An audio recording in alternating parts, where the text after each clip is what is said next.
There are several versions of the story of how this dish got its name, which translates from Italian to pasta in the style of prostitutes, basically. However, none of those stories appears to have any actual truth to it. The recipe first appeared in an Italian cookbook in the 1960s, and there have been many versions over the years. This is a restaurant version of the dish, which is very different from the rustic original that's thrown together quickly with some odds and ends. I know the very idea of serving Puttanesca in a ristorante is undoubtedly absurd to many Italians, but it is common in Italian restaurants in the United States and other parts of the world. I've assembled the ingredients together to make the base sauce for the Puttanesca. I have a whole dried red serrano chili I dried myself, 4 cloves of garlic, about 30 grams of red bell pepper, we'll dice this up later, 45 grams of onion, 300 grams of passata or pureed tomatoes, 45 milliliters of wine, and some olive oil. Here's the ingredients after they've been prepared. I diced up the onion and the red bell pepper finely, and they're going to be used together, so you can just put them together in the same bowl. I've got 2 teaspoons of that dried red chili. I only need 2 teaspoons. When you ground up the red chili, you got more than 2 teaspoons. Use the rest for something else. And I finally chopped the garlic. I did not crush it. I did not slice it. This needs to be chopped finally. And the passata and the red wine still, of course. And we're ready to begin. And begin heating this pan on a fairly high heat, about 8.5 out of 1 to 10. And if you have an infrared thermometer, you want to verify that the pan is at about 200 Celsius before you add the oil. Otherwise, you just have to go by kind of the amount of time it's been heating and estimate it as best you can. You want to add enough olive oil to cover the bottom surface of the pan. And as you can see, it's pretty damn hot. Then we've got this passata. Give it a minute for the oil to actually come up to temperature and start to smoke. I've also got a splatter guard here. This is going to be really important.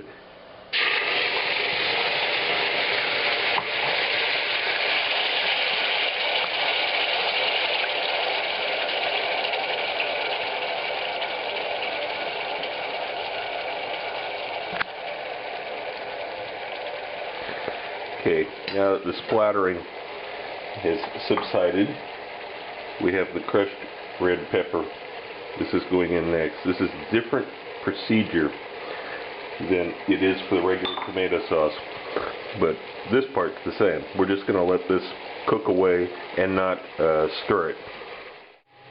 Here's what it looks like after about 3 minutes. Not stirring it at all, just like the other tomato sauce, the pizza sauce. No stirring it, just leave it sit.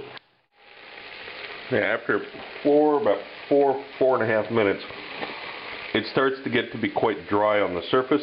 This is when we're going to add these peppers and onions and sprinkle them evenly, and the moisture that these liberate will help keep this going. And we're also going to add some salt to it at this point, because the salt will bring out the moisture in that too. I'm going to add about 3/4 of a teaspoon of salt. And again, just let it keep cooking, still no stirring. Finally, after about 5.5 minutes, you start to actually smell the aroma that it's going to actually be burning next. That's when we're going to stop it. Going to add the rest of the tomatoes. You can see it's really brown on the bottom, not actually burnt. It's just really caramelized. That's okay, that's what we want. Don't be afraid. You won't get the deep flavors. Now, I scraped it up with the rest of the tomato sauce. I'm going to add the wine. And this will help deglaze it too. You can see all that stuff on the bottom is coming up easily. It's all coming up. Now, add the garlic in.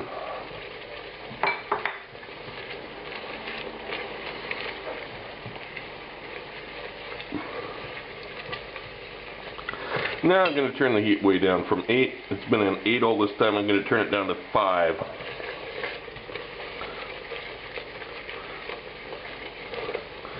And we're going to let this simmer a little bit more, like this.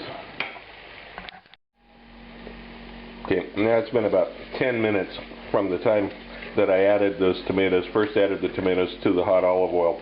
Now here's where we add the controversial ingredient. If you're a purist Italian, you can use anchovies. I'm going to use about a tablespoon of Thai fish sauce, which is made from a fermented fish. It's fairly similar in anchovy in flavor. Actually, I think it works better in this recipe. Yeah, I know Italians want to wring my neck for this, but sorry, it works well. And if you don't get told that that's what's in it, nobody would ever be the wiser. But you can put crushed anchovy in this if you like it, if you want to use that instead. I think this is better. Okay. Yeah, it's basically done now. Now it's at about 11 minutes. I'm going to kill the heat. Remember, this is going to get cooked a little bit more when it's with the Puttanesca. And this is your real deep, dark, earthy, bottom of the ocean flavor that you need for this dish. This is what you can't achieve quickly if you're trying to make Puttanesca on top of the stove. A little bit of this, though, in the dish will add some real character to your dish. We're still going to use fresh tomatoes and everything else, as you see, but this is the base for it. As you can see from the dark, deep red color of this, even more so than it shows up on this camera, this is not tomato sauce. This is something entirely different. This is not substitutable for tomato sauce. This is its own thing. Also, here's what the pan looked like. I just rinsed it out with water. This isn't even a non-stick pan. In fact, you should not use a non-stick pan for this. Nothing actually stuck and burnt to the bottom of the pan because of the way it was cooked, despite the fact it wasn't stirred and it was on a really high heat.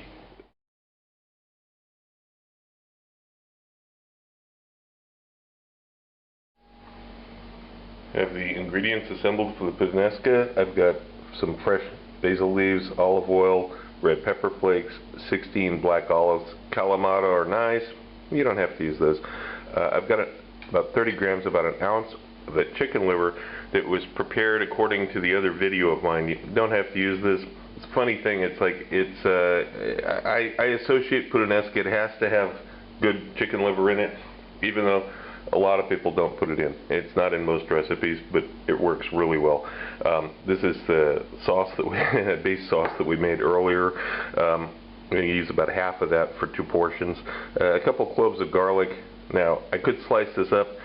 In Italy, you would put them in whole, and then that way the guests could pull the garlic out if they didn't want to have big bites of garlic. In the U.S. and other countries, you typically slice it, and it's just part of the dish. Suit yourself. I'm using salt-packed capers. These are often very hard to find. They're much better than the ones packed in the liquid, but you do have to really rinse them because they're extremely salty. They're just packed in coarse salt. They have a little bit more of a floral taste than the ones you get in the bottle. And rather than using anchovy paste in a tube, I took anchovy and just minced it up. It's about 2 anchovies here, and half a dozen cherry tomatoes. And the pasta is about ready to go in the water. And as soon as that happens, we'll begin. Okay, I know most people think puttanesca has to be spaghetti. Believe me, a lot of Italians make it with cappellini. I'm making mine with cappellini. It's up to you. I've got enough in here for 2 portions. Pasta water is hot. There's some oil and salt in there. In a very large skillet, I'm using the old world test method here, putting a little bit of the pasta water in the pan and watching for when it completely evaporates so that I know when the pan's hot enough for this. And after a couple minutes, you see the water beads up like that. It means the water is at about 200 degrees, I mean the surface of the pan rather is at about 200 degrees Celsius now. So now I'm going to add a generous amount of olive oil here. And those tomatoes, first thing that goes in.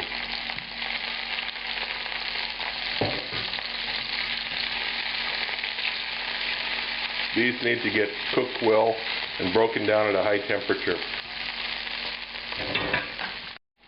Okay, tomatoes are almost done. This is also about the time the cappellini is cooked enough. I've drained it off in the sink into a colander. I'm going to scorch these tomatoes just a little bit more. You can see they're starting to get some blackening on them. That's what we want to see. That's the color we want to see. Now I'm going to toss this garlic in. the olives, capers, anchovy. This can is very hot now.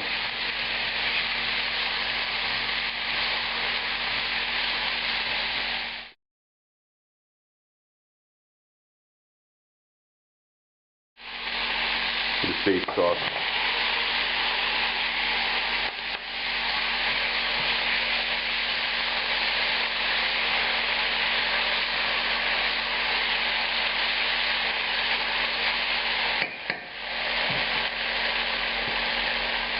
Now add a few crushed red pepper flakes. Remember that there's already crushed red pepper in that base sauce, so you don't need to add a lot more. There's also a lot of garlic in there and other flavors, so this is doing most of the flavoring work for you. Most of the work in cooking this stage is in getting those tomatoes blackened. Okay, now we're going to add this back in, the pasta, the chicken liver, if you're using it. Of course, you don't have to.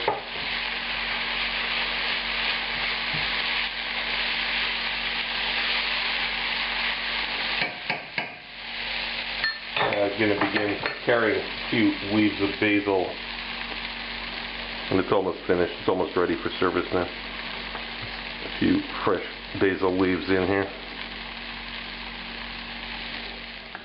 Get it out to a plate. Add a little parmesan reggiano, a little wisp of basil, fresh basil on top here.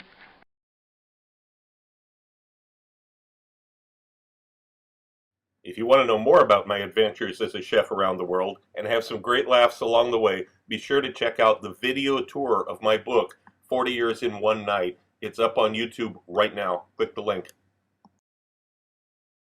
If you like my videos, look for my cookbook, now available through Amazon, Barnes & Noble, and other internet bookseller sites.